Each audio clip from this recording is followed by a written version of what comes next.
সালমান শাহর বিষয়ে আজকে আপনাদেরকে ভিডিওতে কিছু বলতে চাই, বলতে বাধ্য হচ্ছি। আর সেটি হলো, কিছুদিন যাবৎ দেখতে পাচ্ছি নানান আলোচনায় এসেছে সালমান শাহর হত্যার বিচার। এতটা বছর চলে গেল, তার কোনো বিচারের কোনো ন্যায় দেখা গেল না। হঠাৎ করে এতটা বছর পর এসে তার হত্যাকারী অর্থাৎ সালমান শাহর হত্যাকারীকে নাকি পাওয়া গেছে।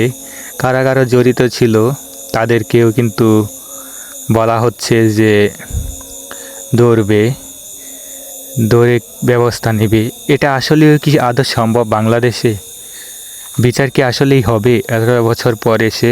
আপনারা কি মনে করেন, আসলেও কি বিচার করা হবে? কত মনের একটা মানুষ ছিল, কত সুন্দর একটা মানুষ ছিল। এমন কোনো মানুষ নেই, আপনারা নিজেরাও বলেন, এমন কোনো মানুষ নেই সালমান শাহকে চিনে না। পৃথিবীর সকল মানুষ সালমান শাহকে চিনে, যারা বাংলা ভাষাভাষী আছে সবাই চিনে। এই পুরানো একটি আধুনিক সময়ের যে নায়ক ছিল সেটি সালমান শাহ। এই সালমান শাহকে নিয়ে অনেক স্মৃতি কিন্তু সবারই রয়েছে। এতদিন পর আশা করা যাচ্ছে যে কিছু একটা হতে পারে। পরিস্থিতি চারদিকে এমনভাবে হয়েছে, সালমান শাহর বিচারের দাবিতে পরিবারসহ পুরো তার প্রাণপ্রিয় যত মানুষ আছে সবাই কিন্তু মাঠে নেমেছে। শুধুমাত্র তার সাথে তার হত্যাকারী যারা সাথে রয়েছে তাদেরকেও যেন বিচারের আওতায় আনে। এখন বাংলাদেশে কি আসলেও এই বিচার করা হবে? আপনারা কি মনে করেন জানাবেন। আসলে